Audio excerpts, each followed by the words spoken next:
Good evening, everyone. Welcome to the Utah Hockey Broadcast.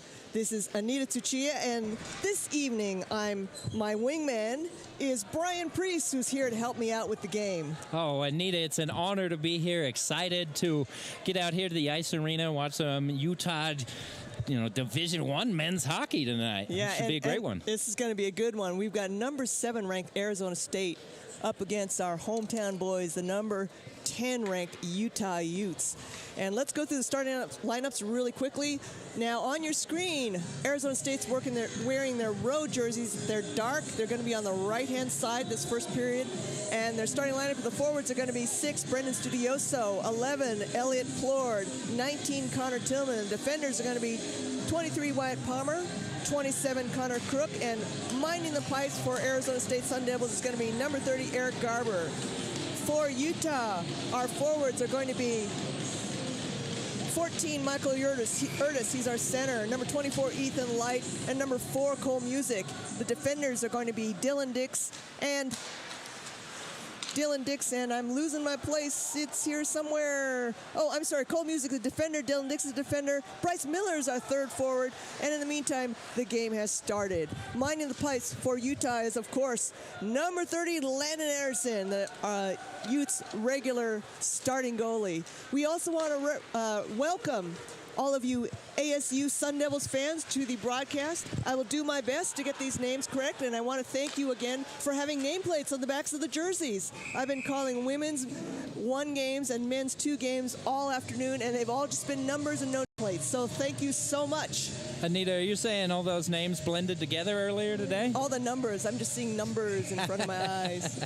All right, so we have our first stoppage of play. It's going to be a face-off to the left of goaltender Garber, and taking the face-off, it looks like it's going to be, I can't quite see the numbers already. Look, I got nameplates and numbers I can't see. Langenbrunner, and ASU controls the puck, and here they come. They're going to come with speed for sure. Marchant carries across the blue line, and he loses the puck. Nice poke check there by Moeller, but ASU, Arizona State recovers, and it's going to go into the corner. And now I expect a fast-moving game, very fast-moving game. I also expect a game with a lot of offense, a lot of shots by both teams. So this should be an exciting contest, Brian. Utah at this point just going to need to work on controlling the puck. Arizona State really controlling the game early. Right, early. And that is indeed going to be the key for Utah. If they let Arizona State run away with it, Utah's going to find themselves in a hole way too soon. All right, so Utah finally getting the puck out of the zone and bringing it up the ice. It's going to be Moeller. He goes across the blue line. Meanwhile, the rest of the Utah line goes for a change, so Moeller's going to have to skate around a circle and wait for some help. Oh, and then he loses the handle on the puck and it goes off. I don't think he meant to do that. That'll work out. Gives Moeller a chance to reset, and maybe he can get off the ice as well. Yeah, he's got to be due for a line change soon, too, and he's kind of looking like, no, maybe not. He's going to stay. All right, so Brickley, sorry, Sam. Brickley has the puck in the corner. Donovan's going in and chase it. Meanwhile, he's going to be pursued there by Schultz. And finally, the puck squirts loose. It's going to go all the way to the other end. Icing is waved off. So Arizona State, Grady Franklin scoops it up. He's going to turn around and pass it off to Hosworth. And Utah's back-checking pretty aggressively and keeping the puck still here in the Arizona State zone. Both teams still looking for their first shot on goal tonight.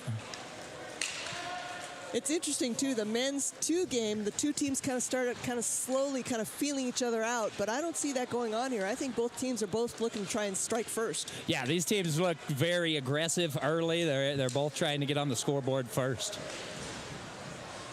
So far hasn't happened. We're almost 3 minutes into the first period. Here comes Arizona State. It's going to be Kruk. He dumps it across the line and then tries to get around his defender. But meanwhile, it's going to be Carter who sends it around the boards. Oh, and it gets by. That's Logan Jackson. And gets it up. Here comes Ethan Light. Oh, and he loses a blade. He loses an edge, and he goes skating into the boards. And now he can't find the puck. And we have a hand pass. So, of course, as you hockey fans know, that you can catch the puck in midair, but you have to drop it to your feet immediately. If you drop it, put any forward or side motion to it, it's going to be called a hand pass. It's not a penalty. It just means you lose possession of the puck and you have to have a face-off. So it looks like it's going to be Light facing off against Who's that? Number 5, Studioso. Studioso is going to be a dangerous player for Utah to watch. I remember seeing him last year, and he's a scoring machine. Studioso comes into this game with 20 points on the season, 10 goals, 10 assists. Definitely somebody the Utes are going to want to keep an eye on. That does not surprise me at all. He was tough last year, and I imagine he's only gotten better this year. All right. And that's looks like 22, Shaw, behind the net. He sends it out to 18, Lamphere. And then Studioso picks it up himself, and he kind of slows things down, brings it back, and then sends it back up to Plord. Gets intercepted. Nice interception there by Jackson. Oh, and Ethan Light goes down in a heap. Studioso goes in a heap. Those two got tangled up. And here comes Arizona State. Plord tries to tap it up forward, but he doesn't have a purple jersey to send it to. Instead, it's Donovan. Oh, and not Donovan losing an edge. Looks like that's going to be Langenbrother digging it out of the corner. He sends it up, or he carries it up, I'm sorry, and he goes down.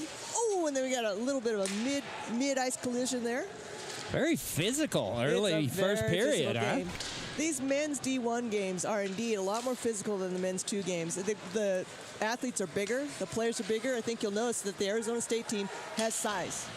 And the players are also stronger skaters. A lot more power in every stride. So you're going to see some hits here. And it also is going to be a pretty hotly contested rivalry. Arizona State and Utah typically have a pretty hot rivalry between the two teams. And Arizona State controls off the draw, looking to start their breakout from their own zone. Talking about that rivalry real quick, Anita, Arizona State and Utah, 2 of 4 members in the Pac-12 conference. And Arizona State actually does have an NCAA team. They've actually managed to field both a Division I team in ACHA and an NCAA team. I find it interesting that hockey finds so much success in the collegiate ranks in Arizona. In the desert. A state you would not expect. Yep, you would not expect. And yet the Coyotes just don't get that support. And here they come into, again, the Utah zone. Arizona State trying to set up their box. Cycling along the boards, getting it broken up a little bit there. Nice little poke check there by Carter. And Utah comes up with it. Here comes Nelson. That's not Nelson. I think that's supposed to be Garrett Jackson, but it says Nelson on the back. All right, let me check our digital scoreboard here and figure out who that. Sometimes we have some jersey changes. I do apologize for getting that mixed up if you're listening in, but let's figure that one out. All right, Arizona State again, shot from the point goes wide. Maybe that wasn't a shot, that might have been a pass. Meanwhile, behind the net, Utah scoops it up, sends it up. And Donovan sends it all the way across to Gebhardt, who sends it in deep. Well, he tries to send it in deep, but it hits somebody's stick and it bounces up out of play. Anita, I don't know if I'm clearing anything up with this, but looking at the online roster, I've got Garrett Jackson as number 10. I don't see a Nelson anywhere on the Utah roster. And that is probably correct. That is Garrett Jackson. That would be Logan's brother. So it could be that that's an old nameplate. But we do have the Jackson brothers on this team. We have the Light brothers on this team. We have 2 sets of brothers on this team. Family affair at Utah Hockey. It's a family affair. And even more so, the backup goalie, Marcelo De Antoniano, his sister is a goalie on the W1 women's team. She played just earlier today. All right, so we've got a stoppage in play. Landon Anderson making a save right there. We're going to have a face-off to his left. And it looks like it's going to be Langenbrunner facing off for Utah versus Sean Phillips, number 10 of Arizona State. Utah controls after the draw. Music trying to get it out of the zone. Finally goes up to Giboney. He's trying to skate it in, but he has to get tied up a little bit, and so it gets sent in deep by Moeller.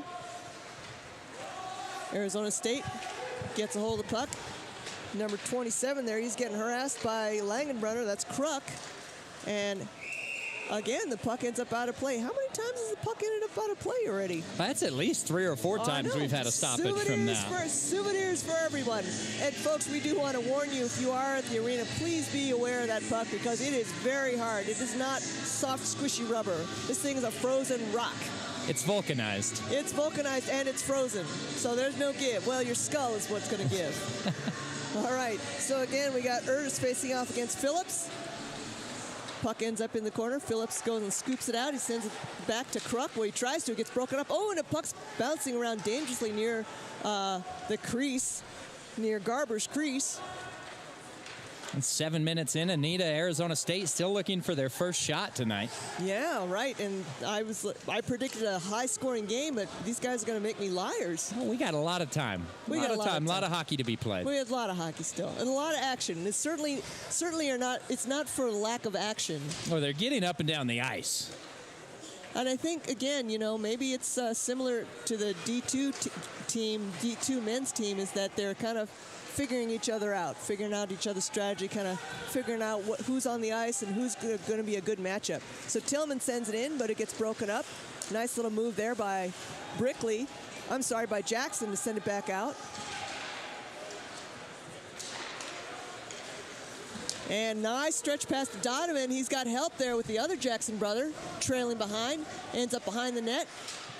Jackson's trying to get it out in front of the net, but he is unsuccessful, and here comes Arizona State. We got 3-on-2 coming down hard. That's going to be, but a little bit too fast. Studioso was going to try and skate across the slot, but one of his wingers crossed the blue line a little too early, so we're going to have a face-off just outside the blue line. I had a nice little chat with the the Light brothers, Ethan and Wyatt. Chris Perry, the commissioner of the WCHL, which is the league that these teams play in, has a podcast. And so I interviewed them for the podcast, and that was a lot of fun, having them both on the same interview. I bet that was a good time, a little family interaction back and forth. They were very friendly until we started talking about video games and pizza toppings. Those two, the brotherly love kind of disappeared after that. Did they share any secrets about the other? About the other? No, I didn't actually ask for those secrets. So I didn't want them to clam up. Get into the dirt. Well, I'll let you do that because they're a lot bigger than I am. All right, so we got the puck in the Arizona State zone, and oh my goodness, Moeller kind of loses sight of the puck for a minute, and here comes Arizona State. It's going to be Tillman sending it in deep, and he's doing that so he can go for a line change. Plord is trying to pick up the puck, and it squirts out, and he's going to drive right for the net. Landon Anderson's right there, deflects behind the net. Good job by Anderson to deflect that puck. Oh, and a dangerous play right there where it goes out in front. And a one-timer from number 11, Plord, but that either goes high or maybe Landon got a piece of that one. Yeah, it looked like that puck was not down, but a couple good scoring chances for Arizona State. Utah fortunate to come away. Yeah, they heard you, and I think they took offense at that fact that you're telling them they weren't shooting enough. Stop that, Brian. We got to attack. All right, puck still in the Utah zone. Ended up, dangerous little rebound out in front. Anderson has it all the way. Nice save there to cover up the 5-hole. Good job by Anderson, of course. Anderson's an exemplary goalie. That's a loose puck 3 or 4 times right in front of the Utah net here in the last minute or so. Yeah. Got to clean that up. And Anderson has a very good save percentage. I didn't actually look before the game to see where he ranked in the ACHA, but he's got a very impressive save percentage. Anderson allowing 2.02 goals per game. 91.8 save percentage, yeah. So elite. Yeah, very nice, very nice. All right, puck's still bouncing around behind the net, and finally Utah clears it out of the zone. Palmer picks it up. He's got to wait for his teammates to clear the zone before he dumps it in, and then nobody there, so it's going to be picked up by number 8. That's Brickley. Sam, I don't know why, but I'm having a block on your number and your name. I'm so sorry. All right, here comes Arizona State again. They just send it in deep. Anderson deflects it off into the corner. Puck ends up squirting across the crease, but nobody there. And then 22, that's Shaw. He goes and flings it in there, but it goes wide. Puck's still in the Utah zone. Utah's having a little trouble here. Their defense, they got to be careful they don't get too crowded in one corner and end up losing sight of the puck. Blocker save there from Anderson. Sorry, Anita. No, go ahead. Go for it. And Arizona State's really taking a lot of shots in this one shift. And finally, it kind of just not by Not by anything by Utah did. Oh, and here comes Kruk. Sorry, here comes Kruk. He dumps it in deep into the corner. Noonan tries to poke it loose right before getting hit in the corner. Arizona State trying to work the puck towards the goal. Carter's trying to keep him out. Both teams with a fresh line on the ice. Yep, fresh line on ice. Oh, and then that's number 16. He kind of Dossett whiffs on the shot. Puck ends up skittering around behind the net to the other side into the corner. Nice little bunch of passing here. Plord getting back out to high slot. Schultz takes a stab at it. And then Gibney tries to beat the goalie Garber to the puck unsuccessfully. Oh, and here's a chance for Arizona State. It's going to be a race between Jackson and that's number 20. That's Schultz. Puck pops up high in the air. Marchant drops back, starts the play from neutral zone, sends it all the way across ice to number 4, who's Cade Olson. Just nobody slowing the puck handler down for the Utes. No, and I think they're kind of starting to skid around in a little bit of circles here. I think Arizona State's kind of got them skirting around little circles, a little bit of confusion here, and I'm sure that that's part of the plan is to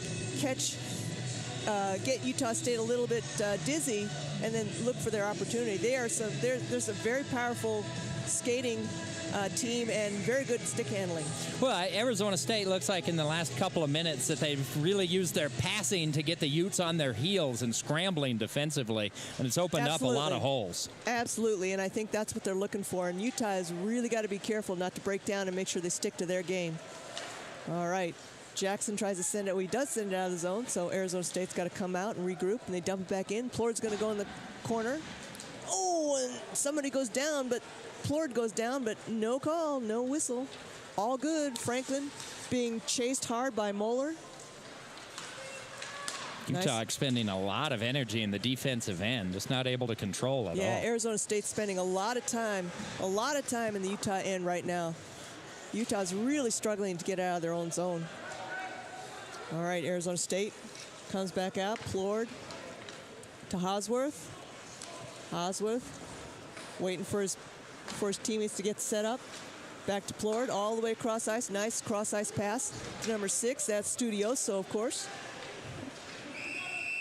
And looks like we've got our first penalty of the game. I'm seeing an arm with an orange band up in the air. Let's see, and it's going to be against the Utes, it looks like. Yep, it's going to be Dylan Dix. 2 minutes for elbowing. So I'm thinking somewhere back there behind the net when everybody was scrumming around, Dylan Dix must have laid an elbow on somebody. So he's going to sit for 2 minutes, and Utah's going to have to kill the penalty. So our penalty killing unit's going to be Gebhardt, Music, Donovan, and Carter. 2-minute penalty at the 6:38 mark. Should expire at 4:38. And right away, Marchant sends in a zinger that just misses the goal. Landon Anderson makes a great stop on that shot, and then Utah managed to spend it all the way into the zone. Donovan's going to chase after it. He's going to keep on chasing after. He's after Marchant. Marchant gets spun around. Incidental collision, incidental contact there, so no whistle. Ooh, nice little winger there. Great off the ice bounce there by, I think that was Gibney. No, it was Carter. And Utah takes the opportunity to go for a line change. Utah comes into this game and killing 74% of the penalties that they face. So power plays. Teams score about 25% of the time. We'll see if they can keep them out of the net. That's a very good percentage. 1:10 left in the Utah penalty kill. And here's a breakaway chance. Here comes Ethan Light. He's going to skate down. I'm sorry, Michael Urtis. Sorry, Michael Urtis. He's got some traffic to deal with, and instead he decides to pass it back. Very smart play. And Noonan send it in deep. 50 seconds left in the Utah penalty kill. Meanwhile, Utah takes advantage of that deep pass to go for a line change, and now Ethan Light's on the ice. And then Palmer kind of loses it. He kind of makes a little mistake there, and he ends up almost paying for it because Langenbrother scoops up that puck and goes one-on-one with the goalie. And Garber it's sort of funny. I think he had it in his glove and wasn't quite sure. He couldn't feel it. And you could see him looking at his glove, trying to figure out if he actually had the puck or not. Yeah. But he's looking at his feet to make sure he hadn't dropped it. Yeah, he was definitely looking around, making sure that he had that puck covered up because he was alone with Langenbrunner. Yeah, he's alone with Langenbrunner. So a little bit of a broken play there by Arizona State. Now, if Utah can capitalize on those kinds of mistakes, it's kind of a good sign. It means Utah's putting enough pressure on them, even though they're a man down, that Arizona State's making some mistakes. Speaking of which, 18 seconds left in that penalty against Dylan Dix. Utah's captain, Dylan Dix. 10 seconds left. Bit of a scramble there. And again, Music tries to clear it out. But I believe that went... Did that go out of play? I think that puck hit the netting. Ah, okay. I think. I'm a little bit blocked on this one corner here because the monitor is taller than I am. You people can't see this, but I'm short. You also can't see that I actually stand on the lip of the cart because I'm so short I can't see over the monitors. So I'm always standing up on the lip of the thing. Like I feel like a little kid at the adults table because I got the high chair to sit on. And then I got to stand on the lip of the cart. All right, Dylan Dix is liberated, and we're 5-on-5. He comes out just in time for hopefully a fast break into the Arizona State zone. And Utah, Donovan managed to scoop it up. He's getting harassed hard by two Arizona State players, and here comes Arizona State the other way. Palmer gets a nice little lead-off. He carries it across the blue line, stops at the circle, looks for a crossing pass. Tillman's right there for the deflection. I don't know who gave him the assist, but Tillman scores the first goal of the game at 4 minutes, 10 seconds. Arizona State gets on the board first. And I'm wondering, Anita, if Elliot Plord got a stick on that puck, maybe deflecting it into the net as well. Oh, I'm sorry. Who was I talking about? It was indeed Elliot Plord who did the deflection. Good thing you were paying attention, because I don't know who I gave the credit to, but I'm sorry about that, Elliot. That's why there's two of us. That's why there's two of us, absolutely. But indeed, Elliot Plord was one who tipped that one in. I think you were trying to give the credit to Connor Tillman, so would the assist be Connor Tillman? It might be. It might be. We'll find out. You know, sometimes my mouth just gets ahead of the rest of me. Actually, I've never known that to be the case with you. Often my mouth gets ahead of the rest of me. All right, now Arizona State starts their breakout deep in their own zone. Sending it up forward, and Jackson's got to go and dig it out of the corner. Nice little stop there, nice little 180 up to Ethan Light. And Light skating it through the neutral zone. He's got speed. He's got the wheels.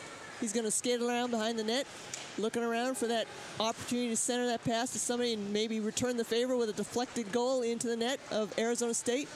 But instead, Arizona State managed to clear the puck out of the zone. Music dumps it in deep, and Utah decides to go for a line change. All right, and that goal was... we were both wrong. It was Karsten Kutch. Sorry about that, Carson. Anyway, Wyatt Palmer gets the assist. I'm not sure. I still think it was Plord, because that happened right in front of us. Well, I know it was Plord in front of the net, but I'm not certain if he got a deflection on it or maybe, not. And that would be the difference. Maybe somebody else, maybe Kuch got his stick in there. Cooch. Sorry, it's Cooch. Got his stick in there, and it was all very, very quick and crowded in there. But Utah with a line change here now. Yep. All right, puck's going away. We got a little bit over 2.5 minutes left in this first period. Arizona State leading 1-0. And I think, okay, we've got offsides. Yeah, we got a back and forth. Dylan Dix doesn't agree with that, but I'm sorry, Dylan, your opinion doesn't count. You're not wearing stripes. And that last flurry, Arizona State really amped up their shots on goal. They have 6 shots so far on goal, whereas Utah only has a couple. Although I do think Utah has more than 2. I'm not sure I quite agree with that, but, you know. All right, here comes Arizona State, and that's number 2, Derryberry. Dumps it in behind the net. Puck ends up kind of in the corner. Everybody's fighting for it, and it then pops out. And quick shot there by number 28, Kelleher. Goes high off the glass. Another shot deflected by Landon Anderson. Donovan's trying to, Giboney's trying to clear it out. and it actually dribbles out, and it's going to be a race. Givony's got a chance here, but he's by himself. But he has Moeller there. Nice defense there by number 12. He breaks it up, Franklin. And we got a bit of a scrum right down in front of us. We got like front row seats to that one. Finally, Donovan gets loose. He flings one, but it goes wide, and Dix is going to have to go chase deep in his own zone. See, and I think that's a big difference right here in this first period, Anita, is Utah, when they get on the attack, it's one shot and out. Whereas Arizona State, once they finally were able to break the seal, they've, since the 11-minute mark, they've had 7-8 shots on goal. Right. It's been a swarm. Just a continuous attack, peppering Anderson. Oh, my goodness. Garber was so out of position, and he's so lucky. I bet you anything. He's just thanking his lucky stars right now. Tillman trying to go for that centering pass, but it gets by everyone. Puck ends up back going behind the net. Tillman's going to go and scoop it up and send it out to 27. That is Kruk, and he sends up something that gets deflected high in the sky. Arizona State trying to start something in, but Utah just checking really hard in that neutral zone, but then it gets through. Donovan's trying to clear it out. I'm sorry, Moeller's trying to clear it out. And here comes Ethan Light. He's got a chance at a breakaway. Wow, nice wrister, but Garber had it all the way. Like Light was trying to go 5-hole. Garber knocks it down with his blocker. Yep, Garber, good defense on that by Garber. Now Ethan's going to go for another chance. He's going to go get around one guy. He's now looking to pass. He's got a couple of Urtises in there looking for that deflection. Unable to do it. Denied. Music sends it back to Urtis. Urtis is going to skate around, drops it to Music. Back to Ethan Light. Ethan Light hucks it in there, but it gets by everyone, goes a little bit wide, and Jackson is unable to keep that puck in, so Music's going to chase it. It's going to be a race with him and Plord. Oh, sorry, not Plord, number 19, Tillman. And now Ethan, you think, third time's a charm? No, we run out of time. So the teams are going to go back into the locker rooms. Utah trailing by 1-0-1. And Arizona State really showing that they're here to, do business, right? Oh, Arizona State came in and, it was a slow start to the period, but once they found it, it was difficult for Landon Anderson in goal. He was faced a lot of shots. Arizona just kept the puck in the zone, and Utah really struggled to get clearance in that first period. It was a struggle. I think, frankly, they're lucky to go into this period break only down 1-0. I would agree with that. All right, folks, we're going to take a break. We'll see you for the second period. Don't go away.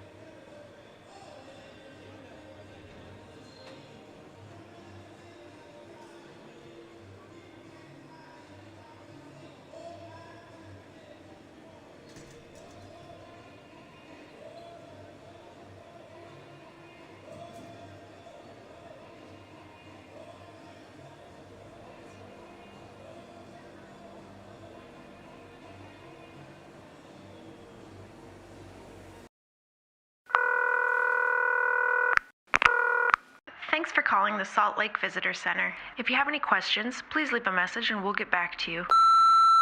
Hello! I tell you what, I'm just going to put you on speaker. All right, a little about me. I'm a bit of a phenomenal skier, so I want to take my family on a vacay, which is short for vacation. Hope you don't mind the abbreviations. I'm just short of time today, so I need to sort of hurry things along. Just a few simple questions for you. They call Salt Lake Ski City, but you do ski in the mountains, right? I'm just picturing myself skiing down the sidewalk there next to the shops. Knowing my luck, I'll do one of my big flips and end up in the traffic. So I don't want that to be the case. Look, I've got to go. You're really keeping me here. Although I will say, I'm going to see your Utah Jazz play a basketball game. And I've heard there's a couple of Australians in the team. So here's my question. Are they causing you any trouble?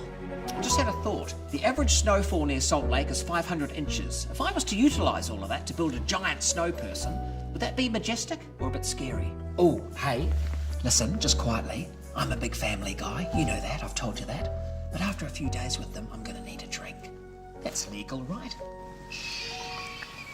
I hear Utah has the youngest population of any state. So if I was to head down to one of your hot rockin' clubs or a social event, would there be a youth person in there that might be able to explain Snapchat to me? My kids just won't do it.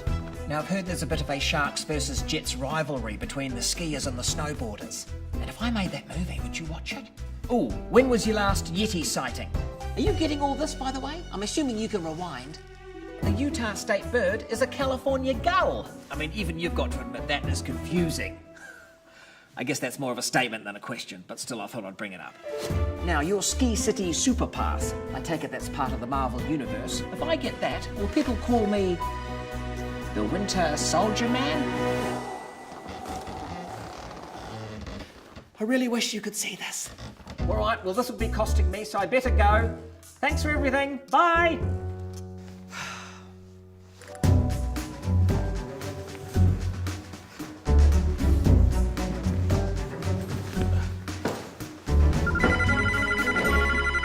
Hi, this is Beth from the Salt Lake Visitor Center calling you back to answer your questions. First off, yes, you can absolutely drink here. We'd prefer if you ski in the mountains, and I'm happy to call you Winter Soldier.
My name is Marguerite Van Komen, and I'm a snowbird ski patrolman. My dog's name is Frank. What a good boy, huh? What a good boy you are. I start every morning waking up and having breakfast with the dog, and then we finish every day having dinner together, but everything in the middle changes. We train them using their own instincts, so instead of hunt for dinner, they're hunting for humans. A lot of thought goes into choosing these dogs. Number one, they've got to be able to handle the cold. Number two, they got to be pretty hardy. And three, we're looking for very high drive dogs. The dog that is going to chew your sofa up at home, we want that dog. The people, the mountain at Snowbird, it's just special. And everything you want to do is here in Salt Lake. Get off the plane, grab your gear from the luggage cart, and within 30 to 45 minutes, you're up here and skiing on snow. You know, Salt Lake is super unique. We have 4 full seasons. So you can come up, ski all morning till the snow gets a little too smushy, and then you go and hit 18 at the golf course at the bottom of the mouth, and then you can go out for a wonderful dinner and see theater. It's amazing how much you can fit into your day. And not only do we have everything that you want to do, but we have great people to do it with. Everyone wants to be outdoors, happy, and go and play. Every day is different, and I love that. I love showing up to work and going, what is on the plate today? Snowbird is my family, and Salt Lake is my home, and Frank is a great part of that. My name is Marguerite Van Komen. I'm a snowbird ski patrolman, and I am Salt Lake.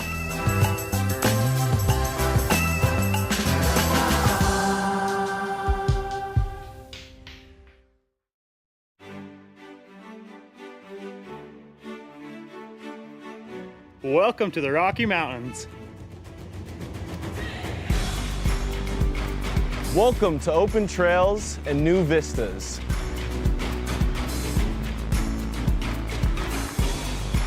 Welcome to stunning Red Rock.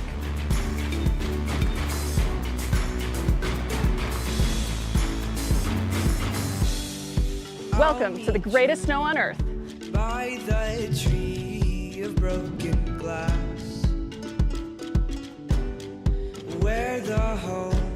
Welcome to Game Day Fun. Anything could last. So let's go and take the words that we know. Welcome to the party! Of thoughtful dreams.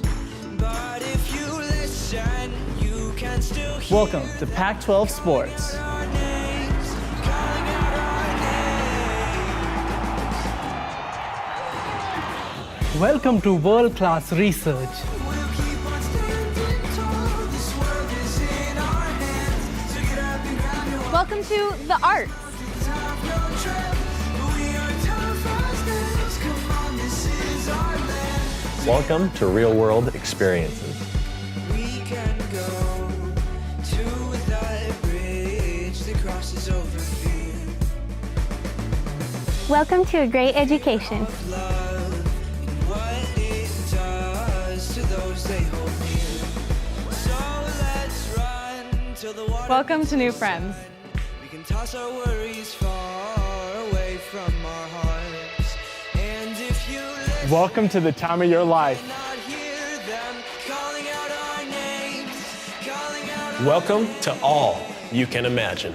Though we might faint and fall, we'll keep on standing tall. This world is in our hands. So get up and grab and walk and see. Those gray clouds look close, but we have come and gone. Welcome to the University of Utah. So get up and grab and walk and see.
folks, welcome back to the second period of this wild game in the barn tonight. And we're off. Dylan Dix is going to control the puck. Oh, and then Music loses the handle on it, but Dix goes and grabs a rebound behind their own net. And here comes Utah, going to try and start something. Urtis up to... Who is he passing it up to? Bryce Miller, I'm sorry. Up to number 7, Bryce Miller. It's a huge hit there from Ethan Light. Huge hit. Ethan is a big guy. He's a very big young man. He likes to throw that body around. He does. He Fun does. to watch. He's a lot of fun to watch. It was really interesting talking to them, to Ethan and Wyatt. Ethan was actually kind of thinking that when he got done with high school, he wanted to stay close to home and go to UCLA, so he was going to just give up hockey. Wyatt talked him into coming to Utah, and look at this. Leading the team in points right now. Looks to me like it worked out for him, huh? I think it worked out well. And Wyatt was telling him, it's good to leave home for a while and get out, just get away from home. I think Ethan was going to be, actually living at home and going to college, and Wyatt said, look, I'm here. So, right, you won't be by yourself. You won't be all alone. Just, get out and while you have a chance, go and out and explore a little bit. As a guy from Utah, it seems funny to me that getting out when you wanted to stay near home and go to UCLA, you get out away from home and go to Utah. That's right. It's just backwards from what I'm used to. Well, and Wyatt tells me the reason he ended up in Utah, because, of course, he got here a couple years earlier, was he had a friend who was already on the team who he talked him into coming to Utah, because otherwise he said he wouldn't have known about the Utah program either. But this friend talked so highly of the Utah program that Wyatt said, okay, I'll come out, and he loves Utah. So what I'm hearing is collegiate hockey is like the rest of the professional world. It's all about who you know and where they're at. I guess so, and trusted references, right? Yeah. Oh, yeah, you got to have the references. Got to have the trusted references. All right, Muller carries across the blue line, skates around behind the net, all the way off to the other corner. Oop, and a little bit of a miscue there. He sends it up to Damon Porter, who's wearing the wrong color jersey for us. And then we got a wrist shot. Nice deflection there by Dylan Dix. And he picks up the rebound. He tries to pass it off, and he does to Langenbrunner. To Muller. Muller skates across. Whoa, and he gets a little bit too excited with that one. That was only, 25 feet too high? That deflection cleared the net and hit the scoreboard at the top of the arena. And if the netting wasn't there, well, it actually did clear the netting. Yeah, it went over the top of the netting. I've never seen that. Yeah, so a little bit too high. All right. Donovan wins a face-off for Utah. Brickley sends it back into the corner, loses a stick. And, a little bit of a hit there back behind the net. Sean Phillips, though, does manage to clear it out. Now Brickley's going to have to be chasing. Dylan Dix is set up. He goes and he blocks the first shot. And then the second rebound comes into Anderson, and he smothers it. And Dylan Dix does his job. He rides, I think that was Sean Phillips, back behind the net, so he can't pick up his own rebound. Landon Anderson doing a good job getting big in front of the pipes. It's a tough shot he's facing. Anderson's getting peppered recently, but really hanging in there, doing a good job, and good defense from Dix on that play as well. Yep, Landon is our unflappable goalie.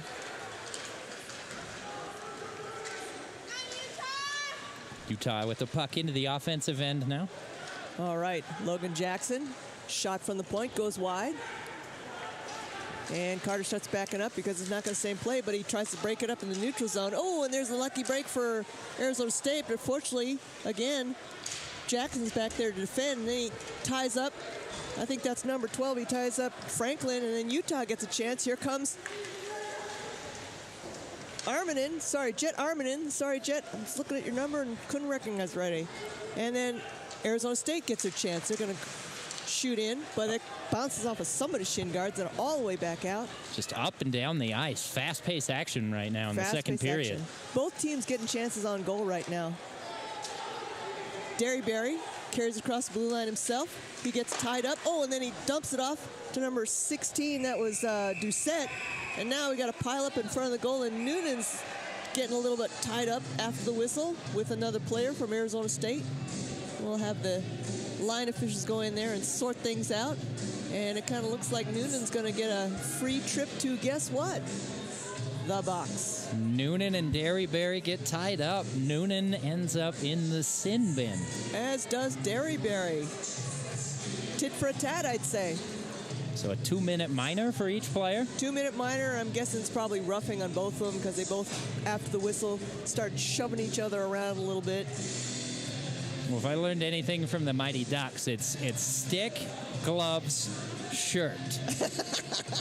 That's well, you know, that was my takeaway. But you know what they do now with the modern jerseys? There's actually a strap in there with Velcro that Velcros to the back of your shorts.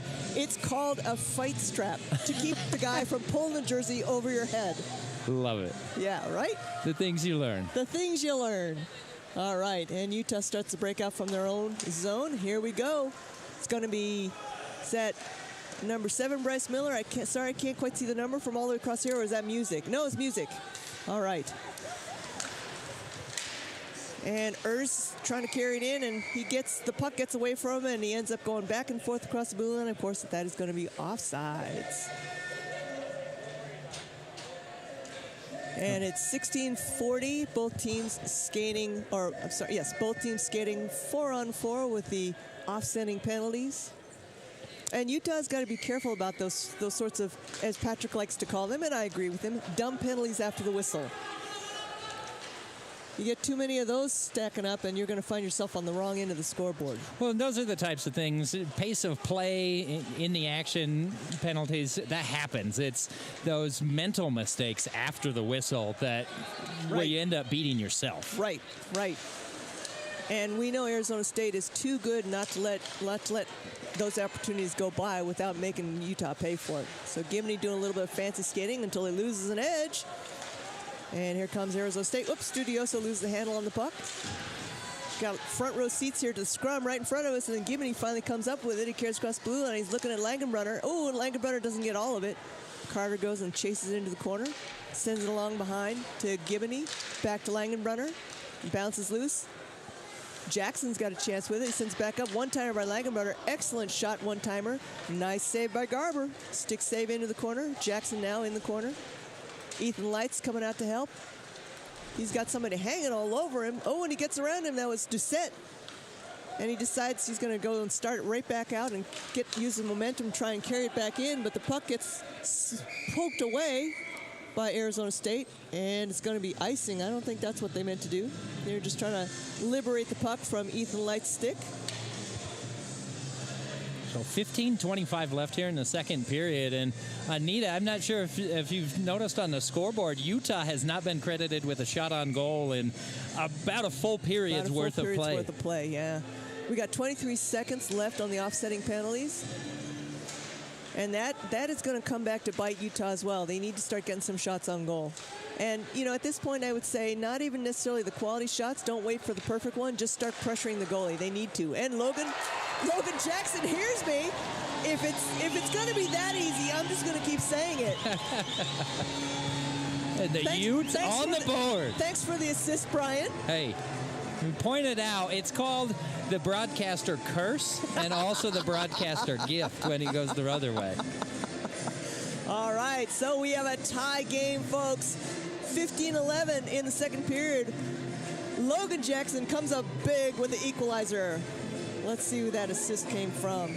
Well, I'll let you tell me, Brian. You got the bigger screen. I'm like squinting here at my little teeny tiny phone. That's not going to do it. Well, as soon as I get updated, I will let you know. All right, Donovan versus Phillips, and ASU comes up with the puck. Lackey sends it all the way across to Franklin. Puck gets loose, and Gebhardt comes up with it. He bounces into the Arizona State zone, but it's quickly picked up by one of the Arizona defenders. And then it comes back to Dix. He sends it back along the boards, trying to hit Donovan. And he goes and sends it along the glass, but this time Anna Donovan was skating back towards him, so he missed it, went over his head. With that whistle, I can update you on the goal, Anita, if you want. That would be awesome. Logan Jackson with his second goal of the year. It was Michael Erdis picking up his 7th assist this season. Good job. Good job, boys. All right. And now we've got Phillips facing off against Donovan. Speaking of Donovan, a little bit of adjustment there. I like how he tapped him on the helmet to push him back. That was cute. All right, Arizona State controls. He goes for a wrister. Landon Anderson has it all the way. And then a little bit of just a gentle reminder, tap on the shoulder from Dylan Dix telling that Arizona State player Phillips, he wants him out of the crease now. Hey, I'm looking at you, kid. All right, so we're going to have a face-off here to Anderson's right. It's going to be Langenbrunner for Utah and Phillips for Arizona State. Puck pops loose. Arizona State controls. It's going to be Lamphere looking for a centering pass. Instead, he tips it off to Phillips, so now he's going to go for a centering pass. There's a bunch of bodies right there in front of the net. Net goes off its moorings, and the referee blows the whistle, as he should. That net really moved. There was a bunch of bodies pushing on that. Action's starting to get a little bit chippy. We saw that 2-minute roughing for Derryberry and Noonan a couple of minutes ago, and seeing a lot of checking and a lot of hits. And I think some guys are starting to take umbrage with that and start to push back. Well, Colette put it really well. I says, I think they're taking it personally. I think that might be a good description. So again, we've got Langenbrunner versus Phillip. And the puck pops loose, and music clears the zone. And it's going to be, he's a little bit too effective with that and ends up going all the way for icing. I'm sorry, I was saying Phillips. That was 11, Elliot Plord. I'm sorry, Elliot. You know, I'm afraid that if I look down my roster, you guys are playing so fast, I'm going to miss something important because I'm trying to figure out who's 11 and who's 10. All right, now we got Phillips. Now we have Mr. Phillips. And he's going to face off against Langenbrunner, number 15 for Utah. This time to Anderson's left. Puck pops up. Lamphere's got it. He sends it back into the corner. Gibney tries to send it up to Langenbrunner. And now here we go. Muller's got a fast break. He carries it across the blue line. He's getting tied up, though, and he's going to end up going behind the net. And he's being pursued by Phillip. He sends it out to the point. Excellent idea. Jackson with a shot. Nice save. Garber. Another save by Garber. Now the puck ends up in the corner. Arizona State's trying to clear it out, and they do. And here they come now. They've got a chance for a break. It's going to be number 12. That was Franklin, and he was accompanied by Shaw, and Shaw got a little bit ahead of the puck. So we're going to have a face-off just outside the blue line. Down here on the other end, Anita, we saw Eric Gibney had a chance at a deflection and a goal. Just kicked wide, but Gibney in great position. He was waiting for it. Yeah, he was. Waiting for it. That's the kind of thing I think they really need to do that. They need to do the swarm too. Well, and those are the things that you were talking about before that goal from Jackson was just get shots. Even if it's not a quality shot, you still give yourself a chance. Start putting the pressure on the goalie, and that rebound might go in. You may not get it on the first shot, you may not get it on the first rebound, but you got to be there. Exactly. What is it? You know, it's going to sound like a tired old, trite old meme, but, you know, like Gretzky says, 100% of the shots you don't take don't go in. It's a fact.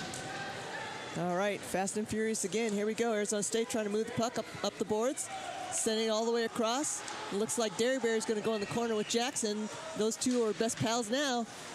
Here comes Erdis. He's got a chance. He's got Light with him. He's going to go along, and they're being supported by Miller. Ethan Light cycling the puck along the boards. Miller's back behind the net. And it squirts loose, and now Arizona State picks it up. Sends it up along the boards. Dix is there to poke that loose. Good job by Dix. Donovan managed to pick up the rebound. Oh, big hit in the mid-ice right there. Dix, another big hit. Oh, he makes Tillman lose his glove. And the puck dribbles so close to Garber, he says, okay, enough of that. I'm holding on to this thing for a little bit till you boys settle down. Let's just slow this game down for a moment. Yeah, let's just all take a moment, take a breath. So they're going to have a face-off to Garber's right. It's going to be Donovan for Utah. And can't quite tell who it is. I think that's going to be Doucette for Arizona State. Good call. It was Doucette. Oh, and speaking of which, Doucette gets that little puck that bounces off, pass to Tillman, and in it goes. Boy, there was nothing Landon can do unless he can clone himself into twins right there. A breakaway from Arizona State. Doucette in the middle of the ice does a great job distributing and splitting the defense. Yep. Just a great job from Arizona State setting up that play and finishing. They take a 2-1 lead. Arizona retakes the lead 2-1 at 12:22 in the game. So You know, it's interesting. I feel like maybe the shots on goal are a little more even this period.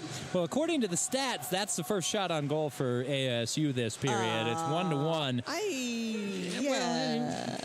We'll leave that, you know. Yeah, okay. All right. Noonan scoops it up behind the net. Oh, and he loses it. He's being harassed by Tillman. Donovan comes in to help. Sends it around the boards. Up to the other Jackson brother. And then there's a quick shot on goal. I believe that's by Marchant. And Landon Anderson, it's his turn to hang on to the puck and slow the play down. Both teams decide this is a good time for a line change. Anderson's just, he's been attacked constantly in the net all night long. He's done a really good job stopping this Arizona State team, but you wonder how long he can continue to hold up. Right, and that is a good point. That's a good point. You can't expect him to keep on being the last line of defense every single time. No. He's been left out to dry too many times in this period. Yeah, and Arizona State, I guarantee you they're going to figure that out. And if they don't figure it out in this period, during the break, they're going to be the head coach Austin Klein is going to be talking about that for sure. He is a smart guy and a good hockey mind. All right, Moeller scoops it up, tries to clear it along the boards, unable. Oh, not trying to clear it along the boards, trying to keep it in the Arizona State zone. Oh, big hit there between Noonan and number 20, Schultz. Puck ends up behind the net. Gibney's in there trying to poke it out. Finally comes out. Moeller's got it. He sends up past to Langenbrunner. Langenbrunner's got room to skate if he wants it. Goes through the circle and shot on goal, but it goes a little bit wide. Ethan Light's there trying to keep it in. Puck gets away from him. Meanwhile, Moeller's back checking hard. Number 15 of Arizona State, he goes down on his rump, Marchant. And then they just fling it in. And Landon Anderson gloves it, but does not hang on to it.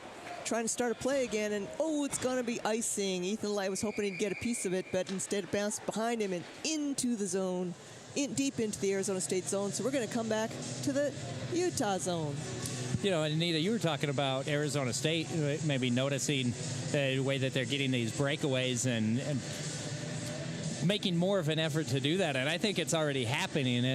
When they're not making a line change, if you look, they're not wasting any time when they take control of the puck. They're sending it into the offensive end and getting their speed skaters out in front. Right, and I think Utah's defense is going to have to keep their eyes open and keep their heads up to make sure that doesn't happen.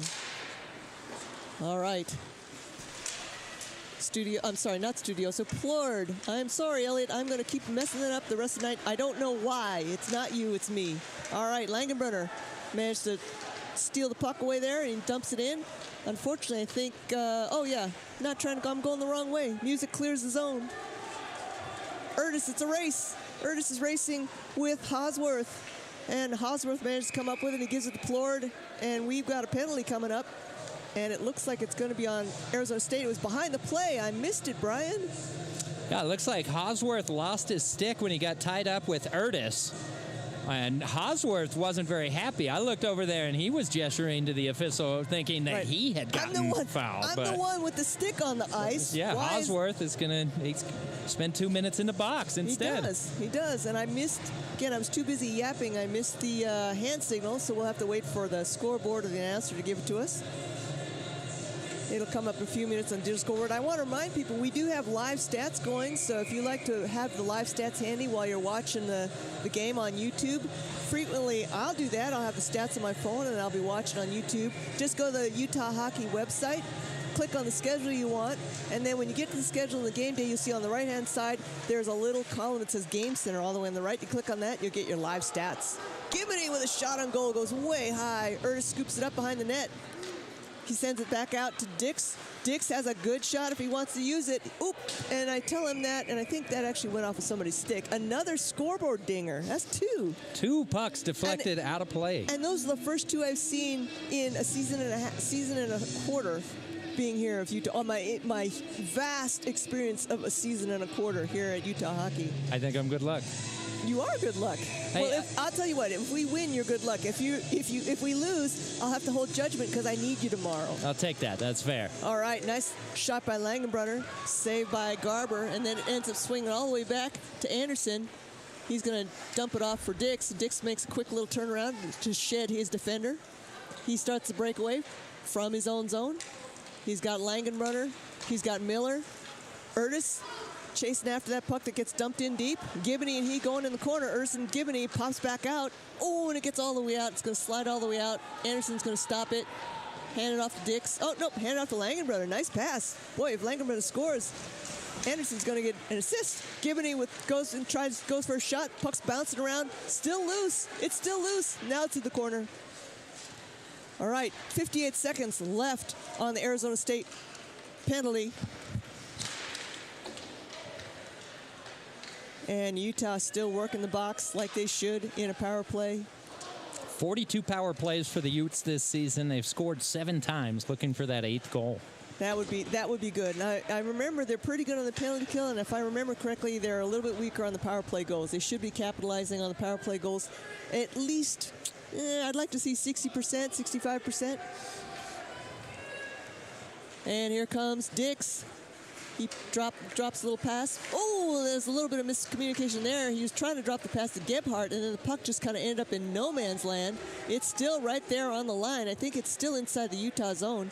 And finally, Ethan Light comes up with it. He sends it to Music. Music wraps it around the boards all the way to the side for Logan Dix. He's waiting for it. 2 seconds left, one, and that's it.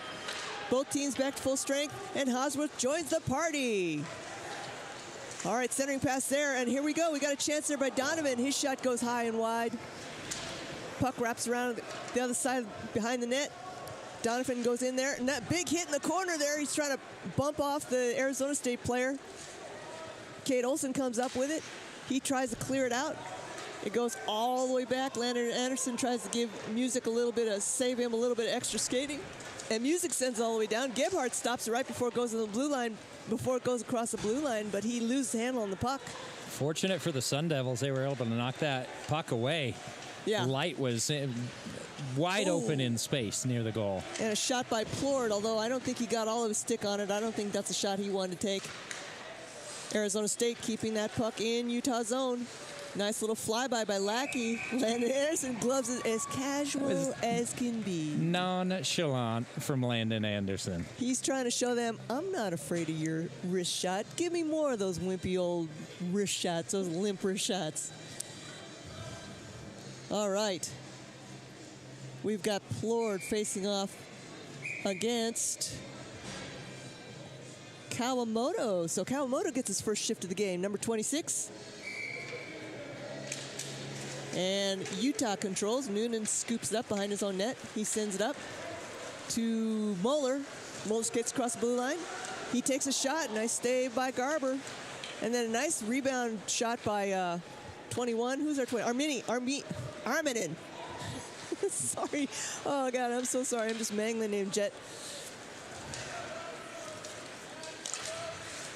All right. Moeller. Nice little back pass to Arminen. Kawamoto sends along the boards into the corner. Kawamoto goes in there, scrapping for it, still in. Utah able to keep it in. Arizona State trying to get it out, and they finally do. And now here comes Tillman. He's got Lackey with him, and indeed drops to Lackey, tries to get back to Tillman, but Tillman ends up having to go into the corner. And Utah, nice little interception there. Moeller drops it for Carter. Carter skates across the line. He's got Noonan, and he's got Arminen. And nice one-timer. Beautiful one-timer by, who is that? I think that was Gebhardt, Trent Gebhardt from Tampa, Florida. Trent Gebhardt. Yeah, from Tampa. Hockey is everywhere now. It's all over. Hockey is all over. Well, I mean, and Tampa these days, hockey is king with the Tampa Bay Lightning. That's right. Stanley Cup guys.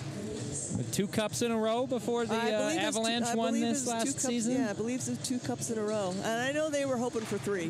Whoa, nice one-time slapper from the point by Moeller. Sorry, by Brickley. And he sends it back in. Again, Utah still trailing 1-2. I think the shots on goal have got to be evening up by now. It's not like our first period where Arizona State was really doing most of the offensive work. Although now I spoke too soon because here comes Arizona State. One-timer goes off at Brickley's leg pads. Doesn't even get to Anderson. And then Studiosa tries to scoop it up, is unable to. Olsen does a good job of dumping in on goal and ends up in the corner. Oh, and then here comes, watch out, here they come. Marchant looking for some open alley, looking for a lane. He ends up skating around, centering pass, gets through everyone. Gibney's reaches for it. Now he's going to skate it up. He didn't have a lot of room, though. He dumps it in. Oh, big hit right there by Marchant. Oh, and another big hit back there by Gebhardt. Now the puck's pinned up along the boards. Oh, and it pops out. Marchant's going to go chase in the corner, or Ernst is going to get there first. Tries to get around Ernst, and they keep it in. And Garber makes a nifty little glove save. See, and again, it goes back to that point that I was making earlier, Anita. You were talking about the shots on goal evening up a little bit, but it's the sustained attacks that Arizona State's still having in this game that the Utes just have not been able to get. A couple possessions ago, Utah, I think, had 2 shots on goal consecutively. But other than that, it's just been 1 and out, where Arizona is keeping the puck in the offensive end and making the Utes work a lot harder for everything they're getting tonight. Right, and I think that's a really succinct and excellent, sharp observation there, because Utah cannot sustain that. They're going to get beat, because it's going to come down to if Arizona can keep the puck, and everybody knows this, if Arizona can keep the puck in the Utah zone for a sustained period of time, they're just going to get a lot more chances to get quote-unquote lucky. Well, and not only that, but you've got a 1-goal lead right now, and so you're playing from an advantage, and it makes it so much more difficult to come back when you're not able to get a series of shots. Right, multiple chances. All right, Cooch carries across the blue line even though he loses his feet, and then another player goes down, and Cooch goes for a shot. Nice save by Anderson. And Utah is able to clear the puck out of the zone.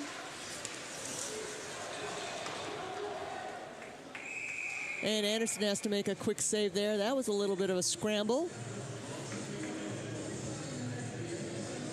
Yeah, I'd like to see Utah kind of tighten things up a little bit, too. They're looking a little bit disorganized right now.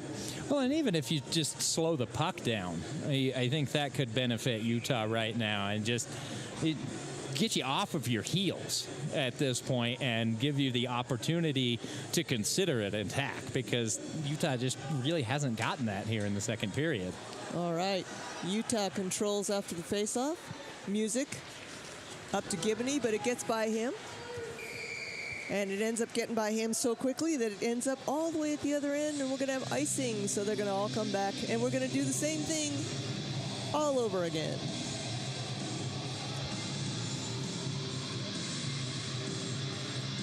So it's going to be Plord facing off against, I'm guessing, Langenbrunner.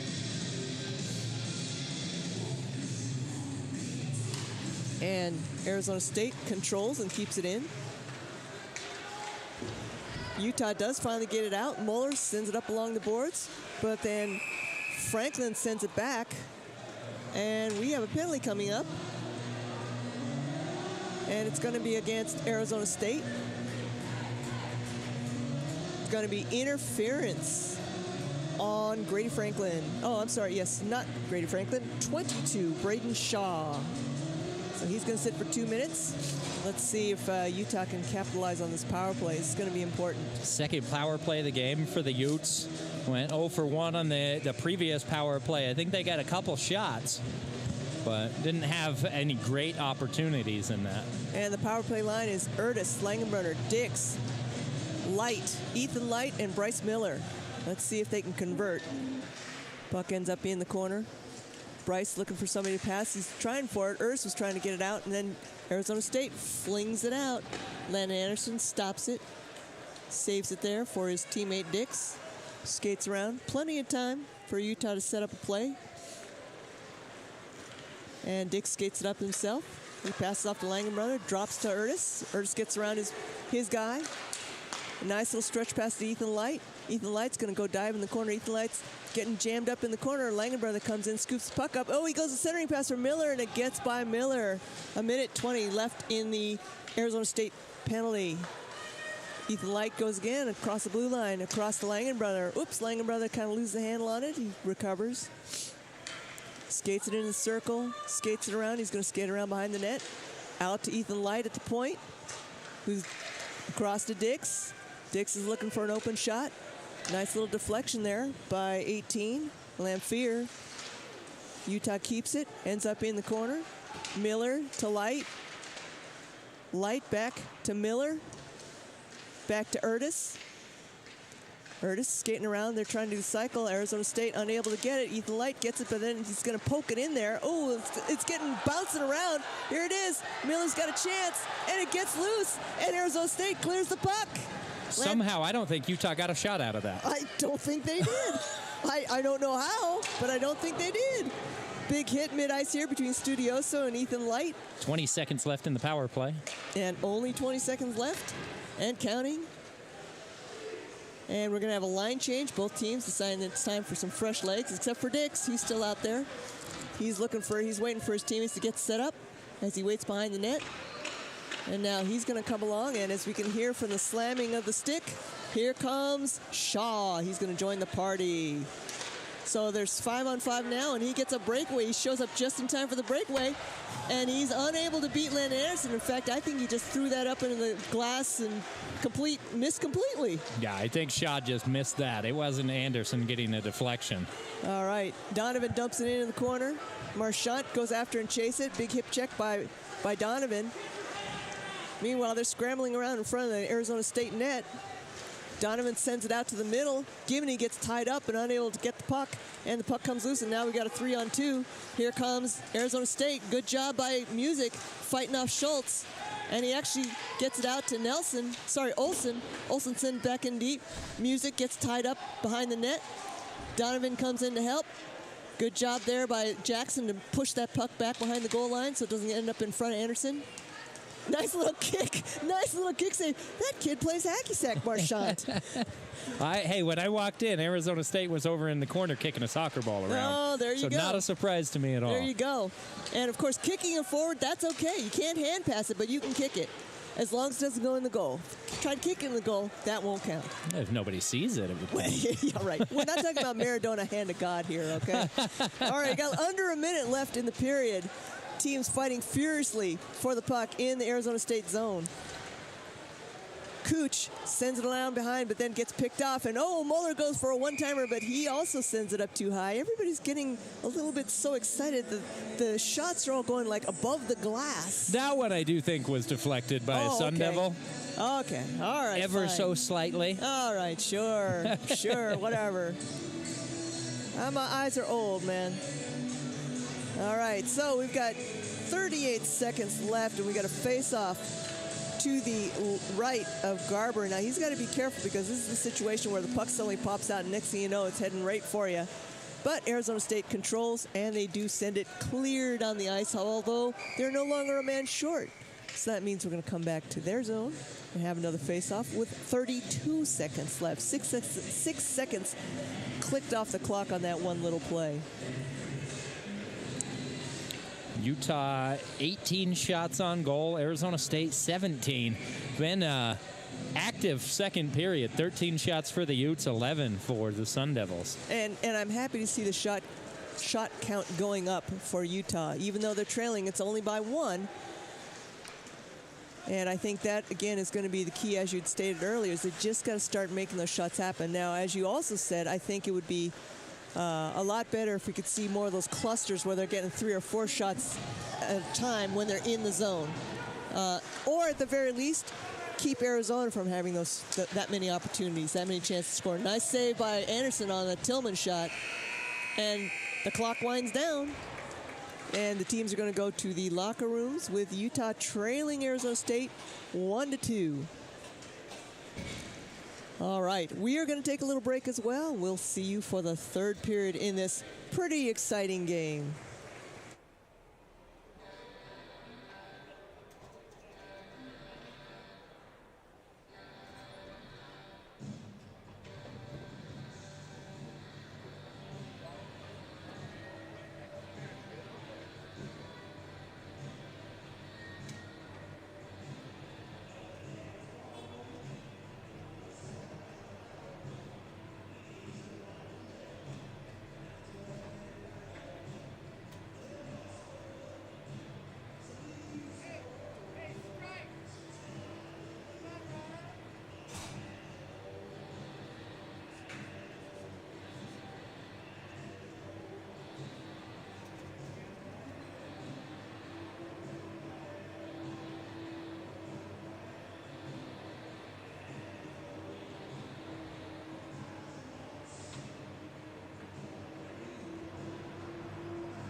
Thanks for calling the Salt Lake Visitor Center. If you have any questions, please leave a message and we'll get back to you. Hello! I tell you what, I'm just going to put you on speaker. All right, a little about me. I'm a bit of a phenomenal skier, so I want to take my family on a vacay, which is short for vacation. Hope you don't mind the abbreviations. I'm just short of time today, so I need to sort of hurry things along. Just a few simple questions for you. They call Salt Lake Ski City, but you do ski in the mountains, right? I'm just picturing myself skiing down the sidewalk there next to the shops. Knowing my luck, I'll do one of my big flips and end up in the traffic. So I don't want that to be the case. Look, I've got to go. You're really keeping me here. Although I will say, I'm going to see your Utah Jazz play a basketball game. And I've heard there's a couple of Australians in the team. So here's my question. Are they causing you any trouble?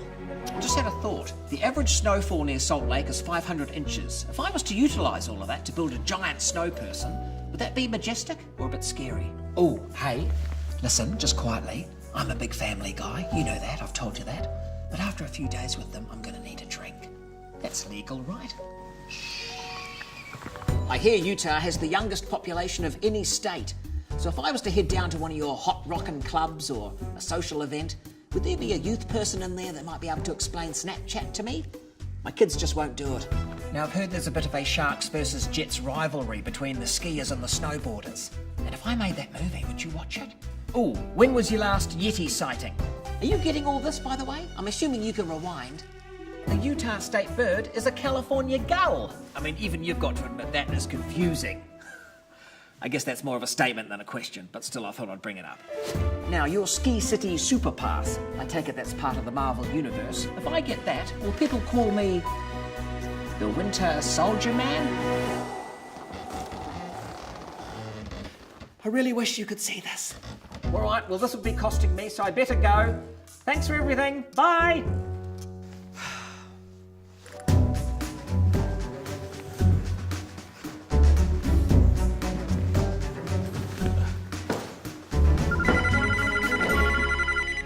This is Beth from the Salt Lake Visitor Center calling you back to answer your questions. First off, yes, you can absolutely drink here. We'd prefer if you ski in the mountains, and I'm happy to call you Winter Soldier.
My name is Marguerite Van Komen, and I'm a snowbird ski patrolman.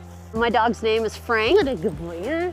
What a good boy you are. I start every morning waking up and having breakfast with the dog, and then we finish every day having dinner together, but everything in the middle changes. We train them using their own instincts, so instead of hunt for dinner, they're hunting for humans. A lot of thought goes into choosing these dogs. Number one, they've got to be able to handle the cold. Number two, they got to be pretty hardy. And three, we're looking for very high drive dogs. The dog that is gonna chew your sofa up at home, we want that dog. The people, the mountain at Snowbird, it's just special. And everything you want to do is here in Salt Lake. Get off the plane, grab your gear from the luggage cart, and within 30 to 45 minutes, you're up here and skiing on snow. You know, Salt Lake is super unique. We have 4 full seasons. So you can come up, ski all morning till the snow gets a little too smushy, and then you go and hit 18 at the golf course at the bottom of the Mouth, and then you can go out for a wonderful dinner and see theater. It's amazing how much you can fit into your day. And not only do we have everything that you want to do, but we have great people to do it with. Everyone wants to be outdoors, happy, and go and play. Every day is different, and I love that. I love showing up to work and going, what is on the plate today? Snowbird is my family, and Salt Lake is my home, and Frank is a great part of that. My name is Marguerite Van Komen. I'm a Snowbird ski patrolman, and I am Salt Lake.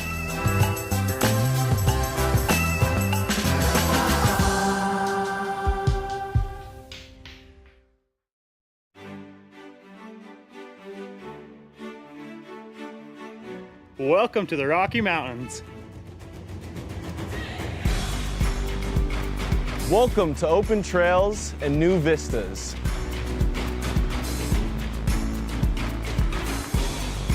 Welcome to stunning Red Rock.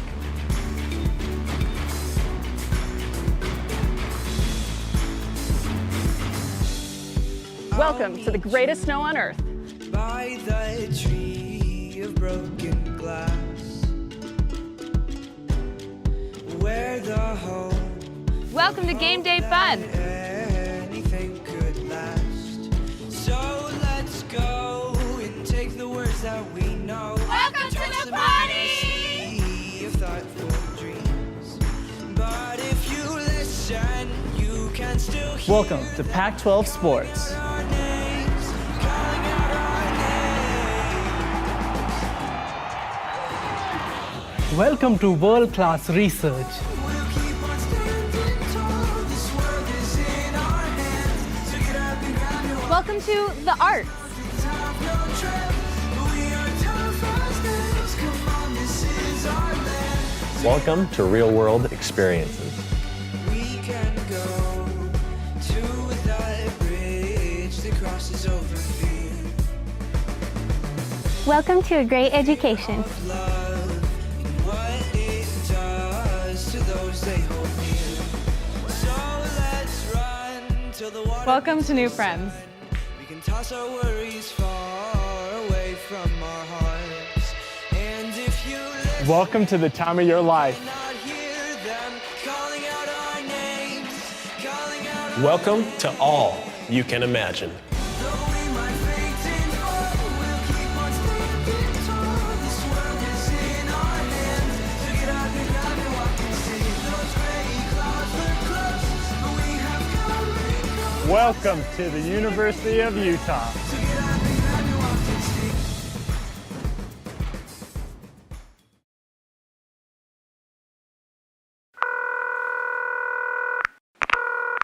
Thanks for calling the Salt Lake Visitor Center. If you have any questions, please leave a message and we'll get back to you. Hello! I tell you what, I'm just going to put you on speaker.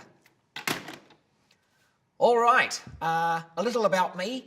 I'm a bit of a phenomenal skier, so I want to take my family on a vacay, which is short for vacation. Hope you don't mind the abbreviations. I'm just short of time today, so I need to sort of hurry things along. Just a few simple questions for you. They call Salt Lake Ski City, but you do ski in the mountains, right? I'm just picturing myself skiing down the sidewalk there next to the shops. Knowing my luck, I'll do one of my big flips and end up in the traffic. So I don't want that to be the case. Look, I've got to go. You're really keeping me here. Although I will say, I'm going to see your Utah Jazz play a basketball game. And I've heard there's a couple of Australians in the team. So here's my question. Are they causing you any trouble? I just had a thought. The average snowfall near Salt Lake is 500 inches. If I was to utilise all of that to build a giant snow person, would that be majestic or a bit scary? Oh, hey, listen, just quietly. I'm a big family guy. You know that, I've told you that. But after a few days with them, I'm going to need a drink. That's legal, right? Shh. I hear Utah has the youngest population of any state. So if I was to head down to one of your hot rockin' clubs or a social event, would there be a youth person in there that might be able to explain Snapchat to me? My kids just won't do it. Now, I've heard there's a bit of a Sharks versus Jets rivalry between the skiers and the snowboarders. And if I made that movie, would you watch it? Ooh, when was your last Yeti sighting? Are you getting all this, by the way? I'm assuming you can rewind.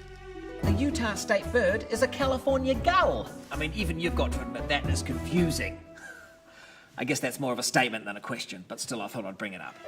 Now, your Ski City Super Pass, I take it that's part of the Marvel Universe. If I get that, will people call me the Winter Soldier Man? I really wish you could see this. All right, well, this will be costing me, so I better go. Thanks for everything. Bye.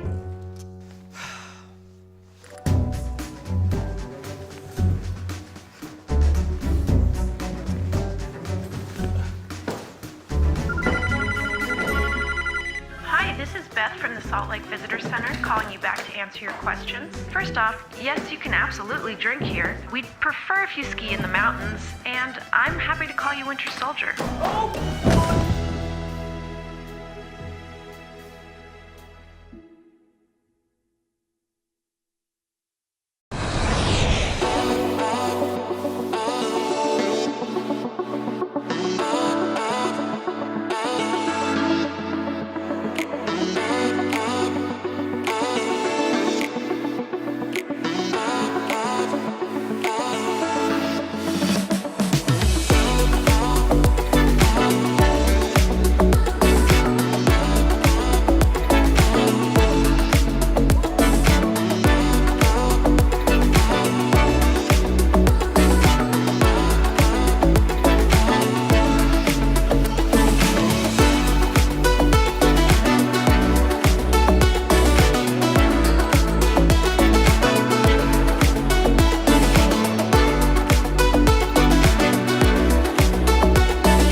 You've got to be able to do a little bit more on the offensive end, but you've also got to take away that breakaway that Arizona State's been able to get into several times here. Right. Well, it looks like Ethan Light heard you because he went for a shot and he hit it so hard he broke his stick. That's 2 broken sticks we've had tonight. Yeah, and those things are not cheap.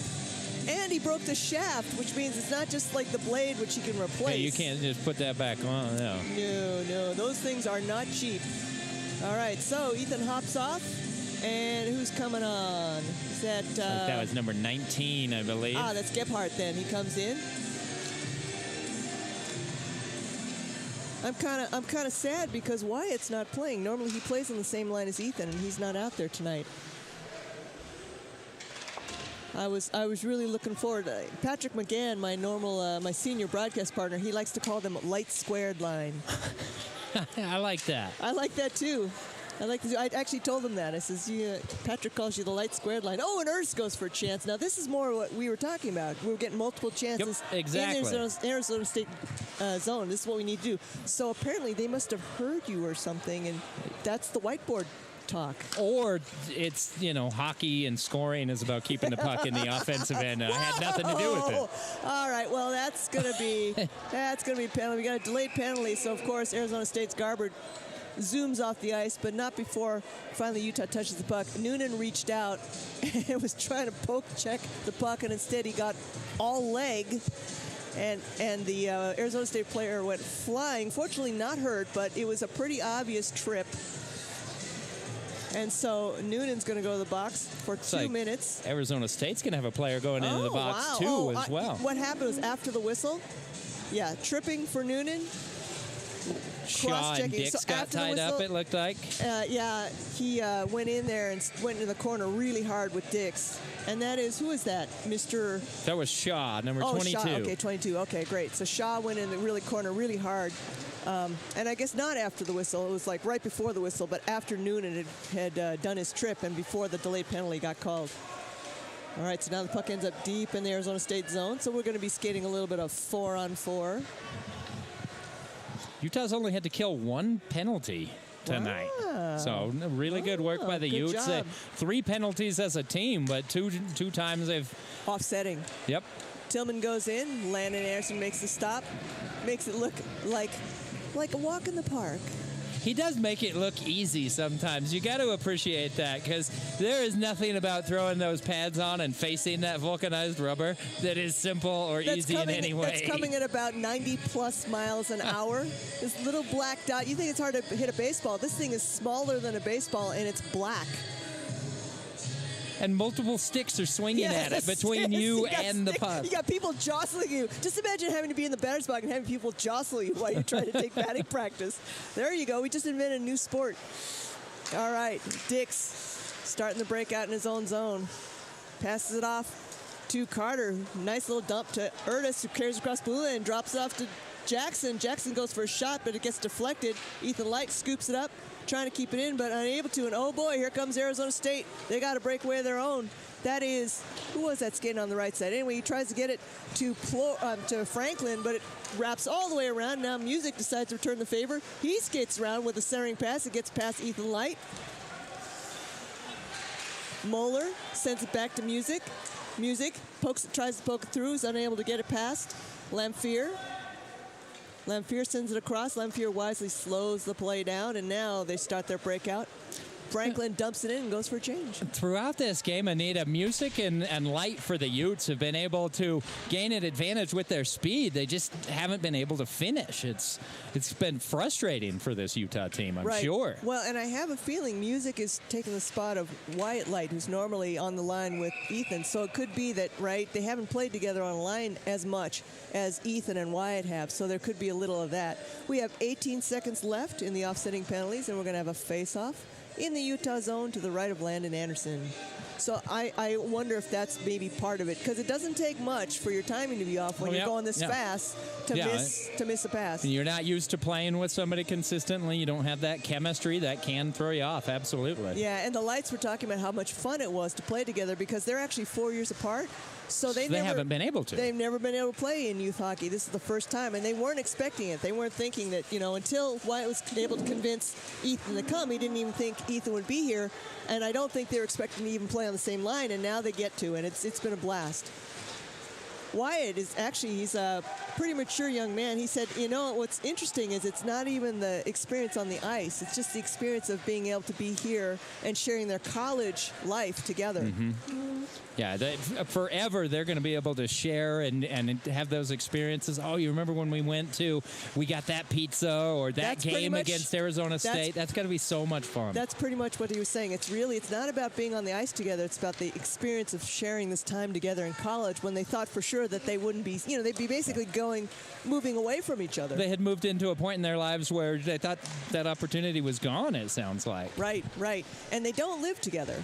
So they actually live in separate apartments. That So probably serves them better. yeah, I think so. You spend too much time with a sibling. They had to spend 18 years together living in the same house. So I think that's a good idea. I love my sister Victoria, but we probably shouldn't spend more than 2 days together.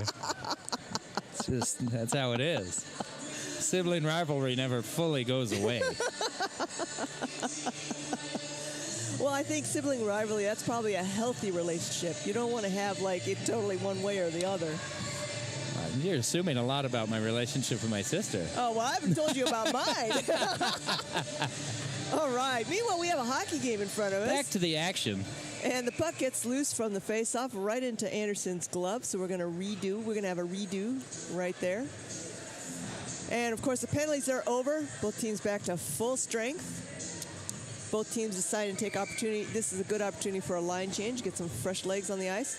Utah's doing a little bit of an interesting thing. They're trying to figure out where they're going to line up. Erdis is facing off against, I think that's Plord. Nope, I was wrong again. It's number 10, Sean Phillips. And Arizona State trying to start something. Nice little interception there by Noonan, who sends it up deep into the ice, but Arizona State picks it back up. And then, nice hit there by Noonan. And he's able to knock 21 off the puck. Cooch. Erdis tries to tap a pass to Miller, but Miller was a little bit late getting there. And now here comes Arizona State. Driving in hard.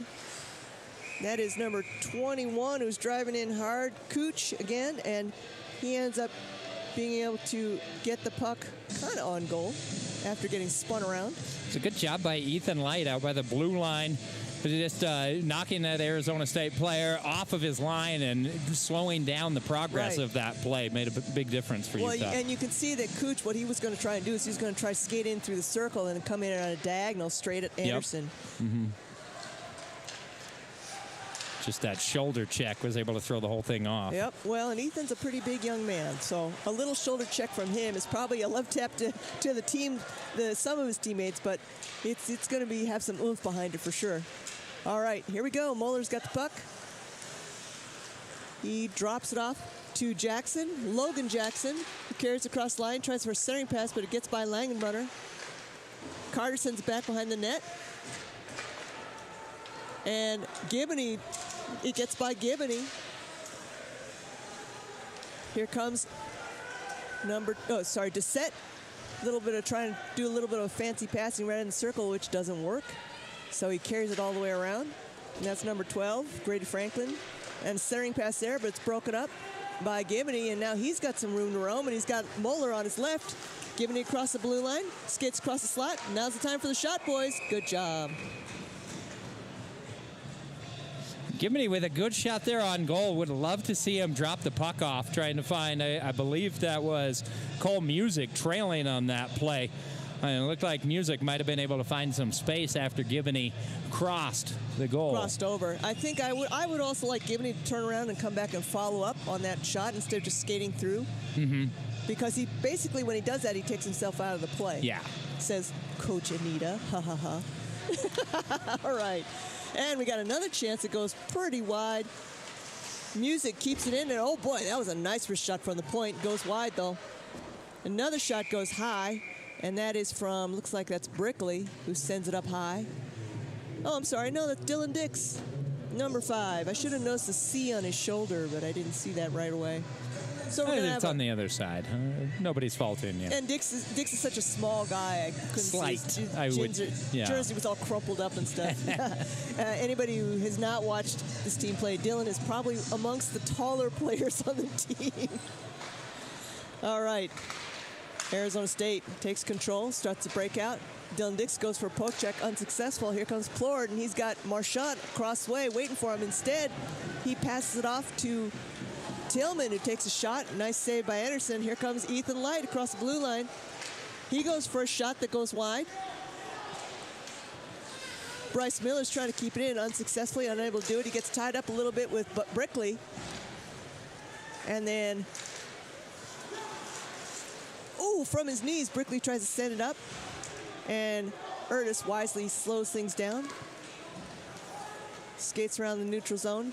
And this is what we didn't see from Utah as much in the early periods. Just have possession and set it up. If you need to take a few seconds, that's okay. Right. You don't have to immediately just start trying to haul butt down to the other end of the ice. And we have a puck going out of play. We've got a lot of those in this game, flying up and over the glass. And one thing that Patrick mentioned to me, and I didn't realize right away, this is actually was built as an Olympic figure skating rink, so the glass is actually lower than it would be if it was built originally for hockey. Oh, okay. I did not know that. I did not know that either. But normally the glass is more like you can kind of see in the corners. Yeah, on the higher. end, It's the more boards that on the high. end. Yeah. Makes it more exciting for the people in the stands, too.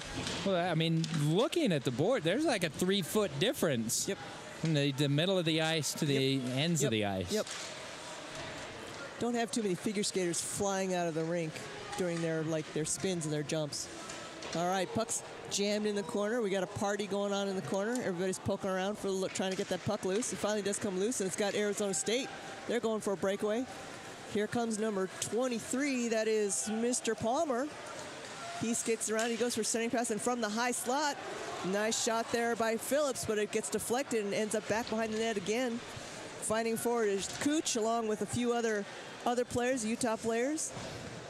Phillips finally gets it, but then he ends up on the seat of his pants. He trips number 18, Richards. Sorry, 18 or 19. Anyway, he goes down in a heap, but no whistle. Yep, that was Richards, number 18, and now we have an icing. Utah getting a little ahead of themselves and sending the puck up a little bit too far. Seems like both teams getting a little bit over-eager right now, seeing a lot of players hitting the ice and not a lot of control. Flinging the puck down the ice. Yeah. Utah still trailing by 1, looking for that second goal. All they need to do is tie it up.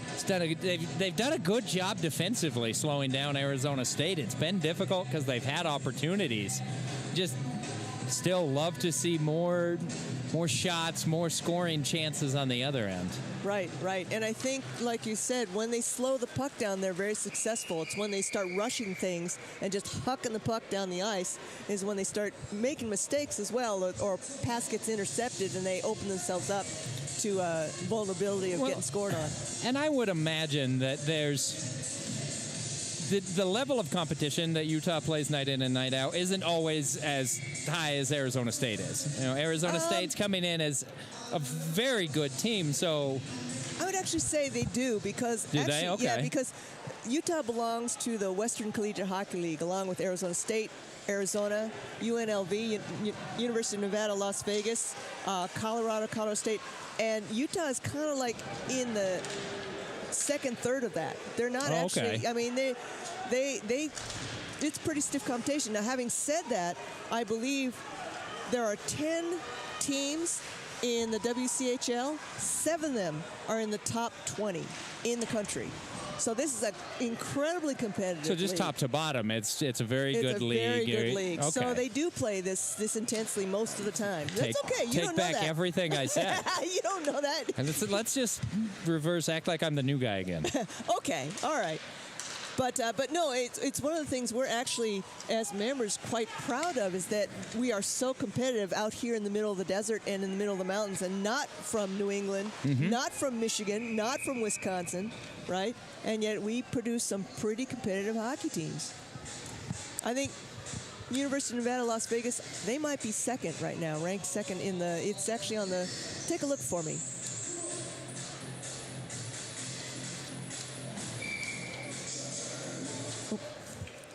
All right, we got a face-off to the right of Garber, and still fighting for it, but finally Arizona State comes up with it. Yeah, UNLV second in the ACHA Men's Division I rankings. Arizona State 9th, Utah 14th. Right, and that's based on the latest... yeah, that is as of November 1st. Nope, sorry. No, I forgot to change the date. That's as of November 12th, so just a couple of days ago. I was misled. Yeah, no, that's me. That's my typo. All right, here comes Arizona State again. Plord goes for a shot as soon as he crosses the blue line. Nice save by Anderson. Ends up in the corner, and a little bit of a scrap there in the corner afterwards with Plord and Carter. Puck comes back behind the net. Ethan Light scoops it up. Here we go. We got a chance for Utah. They're looking very nice and spread out. Nice little pass off to the left. Ernst takes a shot right after crossing the blue line. Ethan scoops it up in the corner. Oh!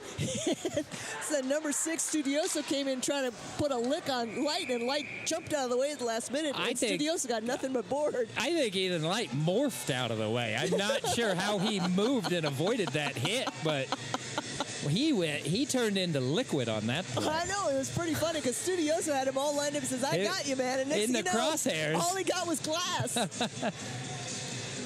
The Studioso took a lot more from that hit than Ethan Light ended up getting. That's for sure. All right, so we got a face-off here. Donovan facing off against number 10, who poor Sean Phillips. I can't seem to ever remember your name.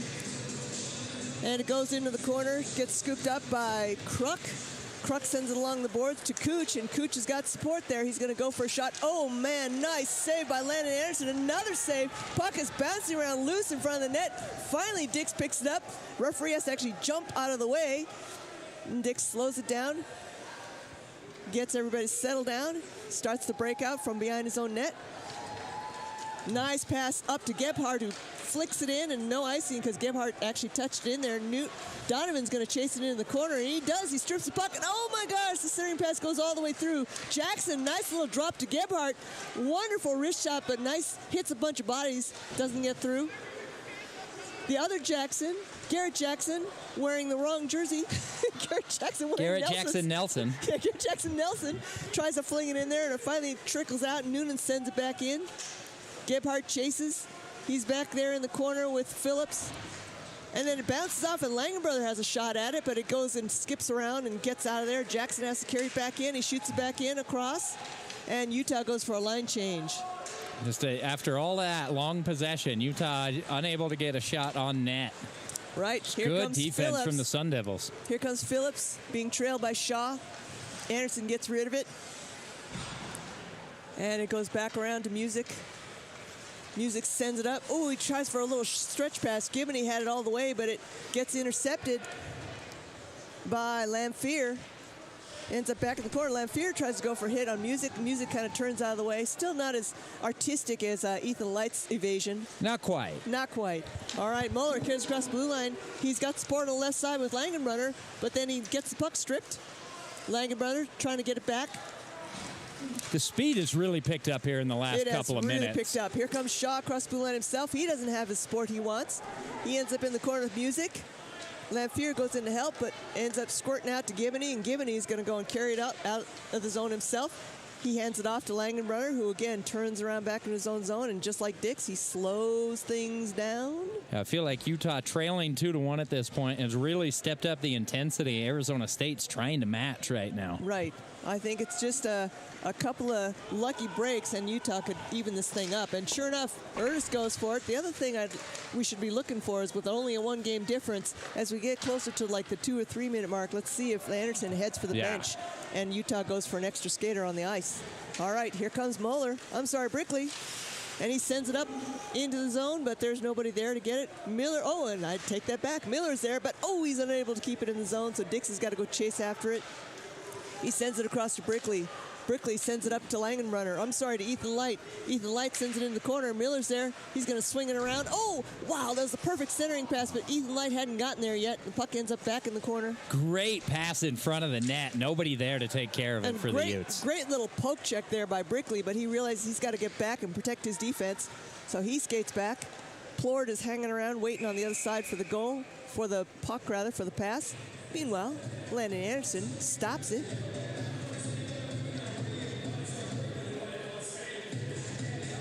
All right, we got 6 minutes, 46 seconds left in the period. There's plenty of time for Utah to get caught up, to tie this thing up. We got Donovan facing off against Studioso. Anderson's been credited with 26 saves so far tonight. Yeah, and surprisingly, that's more than I thought it was. That's more shots on goal than I thought, because for a while there in that first period, nobody was really doing much. Yeah, it was absolutely a slow first period. Both teams were kind of feeling each other out, and from the second period on, they've really taken off. Yeah, they have. All right, puck ends up on the far side. Going for it hard is Hosworth. Now it's in the corner. Studiosa's fighting for it. Donovan gets around a couple of guys, and he's in the corner. He tries to send it up to Gebhardt. Gebhardt. Utah's still trying to get out of their zone. They finally do. Arminen's got a chance. He's got a little breakaway. He's all by himself, though. Can he do it? He goes for a nice shot. Boy, that's a nice wrist shot by Arminen. And then he follows up his rebound, sends it along to Gebhardt. Gebhardt's unable to handle it, so it gets away from him. Here comes Arizona State. That's number 18. He sends it up. Lamphere sends it up. And nice little shoot by, but Anderson has it the whole way. I love the way he slides laterally to cover that slot. All right, now Anderson's hugging the near post, and another one by Lamphere, but that one goes wide. Plord sends it down along the boards to number 28, Kelleher. And it ends up back in the opposite corner. Moeller sends it back. Langenbrunner sends it out to Music. And it finally clears the Utah zone, and here we go. Givney's going to try hard. He's pushing hard for that, but he loses an edge, and he ends up falling behind. Here comes Arizona State. Oh, and Lamphere loses the handle on the puck. Dix goes for a quick little poke, evades the check, but Arizona State keeps it in Utah zone. Plord sends it in deep, and 21, that is, Cooch was waiting for the deflection, but he gets pushed out of the crease. Oh, we're getting some physical play now, and here comes Utah. Here's their chance. Mueller gets that pass deflected before it reaches him, and here comes, we got a 2-on-1. And not enough, number 21, that was Cooch. He definitely didn't get enough blade on that like he wanted to, so it was a fairly soft shot to Landon Anderson. He gloves it, and we're going to have a face-off. I'm wondering, I think Kenyon Carter got a piece of that shot attempt from Cooch as well. Ah, okay. That explains it, because it really didn't go in with any speed. No, it didn't look like he hit it flush. Nope, he did not. So we're going to have a face-off here. It's going to be Doucette for Arizona State, facing off with Erdis of Utah. And the puck skips loose. Dylan Dix sends along the boards, tries to clear it. Carter tries to clear it. Finally ends up in the mid zone, but then Doucette sends back in. We don't have face-off numbers, Anita, but it feels like Utah's dominated the face-off throughout the night. I think they have been getting more control of the face-off. Oh, watch out, people. If you're standing there behind the net, just remember that puck can still come pretty far. I think that's actually the members of the Utah men's too. So they know to pay attention, right? They've seen a puck or two come their way. They've seen a puck or two flying straight at them. All right, so we're going to have a face-off just outside the blue line. And again, it's going to be Erdis facing off against Doucette. And this time, Arizona State controls. And whoa, nice little shot there. That was Cade Olson takes a shot and then loses his feet. Anderson gloves it, but then quickly drops it off. Here comes Erdis across. He dumps it in deep. Light's waiting on the other side. He's going to try and intercept, but he's unable to. And here comes Arizona State. They got a breakout going. All right, it's going to be Shaw right there in the middle waiting for that deflection. Fortunately, whoa, we got a little bit of a collision there amongst the Utah players. Now, watch out, here comes the shot from the point. Cade Olson with a slapper, and Landon Anderson makes the save. We got 3 minutes, 55 seconds left in this contest. 3 minutes, 55 seconds left for Utah to get caught up, to tie this thing up. Anderson up to the test on that shot, makes a good save, covers the puck, stopping the action, forcing another face-off. And this time, Utah is able to clear the zone. Donovan sends it up ahead, but he tries to wing it off the glass, and instead it ends up going into the stands. And look at the kids. There's like the two boys running after that thing. Where is it? Where is it? Who's going to get it? So we're going to have a face-off right here in center ice. And Utah tries to send it in, but it's going to get picked up by Arizona State. Music tries to send it up along the boards. And that's Hosworth goes back behind his own net. And then finally, Arizona State does indeed clear the puck. Icing is waved off, so Music's going to have to go fetch that. Plord comes in to join him. So Music gets rid of the puck. Sometimes and then, lead pass to Gebhardt gets ahead of him. Sometimes it feels like the Utes are trailing by 3 or 4 goals, and I look up and remember that it's just a 2-1 game, and all this is going to take is one Sun Devil mistake. Right. And it's a tie ball game. Right, exactly. Gebhardt kind of whiffs on that one, and it ends up getting popped loose, and I think that's going to be icing. Well, actually, Noonan beats the puck to the goal line, so Utah's going to go ahead and pick it up. And nice little deflection there by Donovan. That kind of caught Garber by surprise. Yeah, I don't think Garber was looking for that puck. No, he was actually looking up ice and looked at the last minute and realized the puck was coming at him. Unfortunately for Utah, it wasn't coming at him with enough speed to actually be a threat. All right, we got just over 2.5 minutes left in this game. No icing again. Here comes Moeller. He's going to challenge behind the net. Langenbrunner's going to now back check. Oh, and Moeller's right there. That was a ill-advised pass attempt by the Arizona State defender, but they got lucky, and puck ended up getting behind the net. Moeller's back there now fighting for it. Here comes Gibney. He's got a chance to intercept. He's getting harassed, though. Franklin is going after it. Phillips is going after it.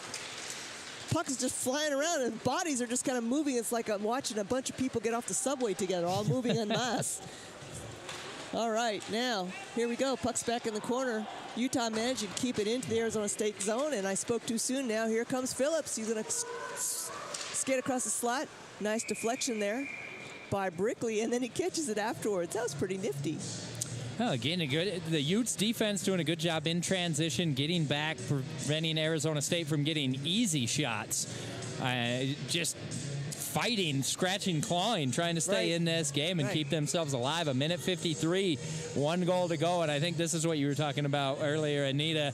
Look for possibly Landon Anderson to come off of the ice at some point here. I think the challenge is Utah has not been able to do, as you said, they've not been able to keep the zone for a sustained length of time in the Arizona State zone, and that's the problem. He can't leave until he's sure that puck's really going to stay, because Arizona State has got any number of players off the bench who could hit that goal from their blue line. Yes, absolutely. And that's when you struggle to control the puck the way Utah has at times tonight, it's hard to feel like you can safely pull your goalie off the ice without feeling like, oh, if we give up the puck just once, the Sun Devils are going to be able to get that third goal. And we've got a timeout coming. I was going to say, and you can bet that Arizona State knows that, so what they're going to do, they're going to try and keep it in the Utah zone. So we have a timeout. And it looks like the timeout is being called by, I'm going to guess it's Utah. The officials aren't really helping us out by pointing in the direction, but I'm guessing it's Utah. So Utah's probably trying to figure out what are we going to do for this last a little bit over a minute to go. And of course, Arizona State's going to say, all right, well, if they do this, we'll counter with this. You know, if they pull these guys, we're going to counter with this. So, but this is a nail biter. This is a nail biter. This has been a great hockey game, back and forth. Both teams have had their moments of greatness, and also had some times where they struggled. But overall, just been a lot of fun, and both teams playing well. And right now, you would imagine that Utah's discussing what the strategy is going to be, where they want to get the puck, where they want to attack on the ice. So, you know, and you hope to get to the point where Arizona State is just responding to what you're doing. But the first thing, the first point of attack for Utah right now is you've got to possess that puck, just like we've talked. If you can't possess the puck, you can't get the extra skater on, and you're going to limit your chances. Watch Landon Anderson heading for the bench right now. Ethan Light centering past the Langenbrunner, and they've got their scoring line out. It's Landon Anderson, Langenbrunner. Erdis and Light, and they are pushing hard, and sure enough, Utah has the extra skater on ice. Now, the important thing is they got to make sure to keep that puck in the Arizona State zone. Time is winding down. 1:19 left in the game. Oh, boy, here we go. Lackey goes goes off the post. Lackey could have taken 2 more steps because he had nobody on him. He might be regretting that one. Here comes Gibney. He's got it now. We got to be careful to make sure we get it out. And Plord, of course, is doing some back checking just to see if maybe he can pick off an errant pass or a no-look mistake. And here we go. Ernst goes down. He pokes it up to Ethan Light. Ethan Light. Sun Devil lost a stick, too. And we have a delayed penalty on Arizona State. And Utah, as soon as they touch that puck, they're going to get a penalty. Oh, I'm sorry. No, this is going to be on Utah. This is going to be on Utah. My mistake. Well, that takes away. So Anderson's going to come back into the net. Oh, no, I was right the first time. I should have just stuck with it. There you go. Gutless Anita. Anyway. Yeah, that was a delayed penalty on Arizona State, and that's why they allowed the play to continue with Utah in possession. Right. I got too excited. Big call, though. On. Right. Utah, the last 40 seconds. If they pull their goalie, they can now have an amazing 2-man advantage, and we've got 40 seconds to set up a play. It's plenty of time to make a play that, come up with a scoring play. Coming right down to the very end. And that's going to take, and it's also going to take number 11, Plord, who is a dangerous player, off the ice. It's going to take him out of the play. So now Arizona State takes their timeout. So both teams now have used up their 1 timeout per game. Anita, to your point about the penalty being whistled against Plord, Plord is the Sun Devils' second leading scorer this season. 6 goals, 9 assists. He's got 15 points. So just to take, not that the Sun Devils are looking to score right now, but you have to imagine with that kind of scoring ability, he's a good puck handler. Right. He's a guy who can handle the stick, and so to get that off of the ice, that could do wonders for this Utah team in the last 40 seconds of this game. I guess 39.1 seconds as they trail by 1. Right. And, again, if you take away the scoring threat, again, you've got an open net. So you've always got to be thinking about if you get one of the guys who's a good shooter, he could be a threat from, 3/4 of the rink away. Yep. So who have we got out here? We've got Gebhardt. We've got Gibney. Langenberger taking the faceoff. Erdis, Dix, and on the far side, I can't quite see who it is. That's it's Light. Okay, it's Ethan Light. And indeed, the puck goes back, and Dylan Dix is going to go and try and make sure that he gets the breakout start. He's being pursued by Lackey. Clock ticking away. Arizona State doesn't need to pressure the Utes. They just need to make sure see if they can pounce and take an opportunity, take advantage of a mistake. Light goes and flings it on net, but it goes really wide. He doesn't quite get it. It was a bouncing puck. Dix does a good job keeping it in, and then it squirts out. And there's a quick glance up at the clock. One last Langenbrother attack. knows, right? We have one last attack. Utah does, and Langenbrother gets a break. He's going to go down the side. Light shovels it in, but it's just out of reach for Ernest. We're down to the final seconds, and that is it, folks. Arizona State comes away with the victory. Congratulations to the Arizona State Sun Devils. Utah failing to make up that last 30 seconds and losing to Arizona State 1-2. Such a difficult way to finish that game. 40 seconds with a 2-man advantage. You get good looks, but just unable to convert. And there were so many chances throughout this game that Utah had to put a second goal in the back of the net. Just couldn't get it done. But you've got to give credit to Arizona State, what they were able to do defensively, preventing Utah from controlling the puck so much during this game. And then in goal, Garber. He was spectacular tonight. He was great. Garber was fantastic. And Arizona State has another goalie, Biela. I've watched him play. He's not chopped liver either. So they've got a 1-2 punch there. Now, I just want to remind people, we are back tomorrow at 1:30 p.m. where University of Wyoming men's 2 faces University of Utah men's 2. And then, of course, we have a full slate of games following that. We want to thank you again so much for joining us. We really appreciate your support. Everyone have a great night, and we will see you tomorrow right here at Salt Lake City Sports Complex.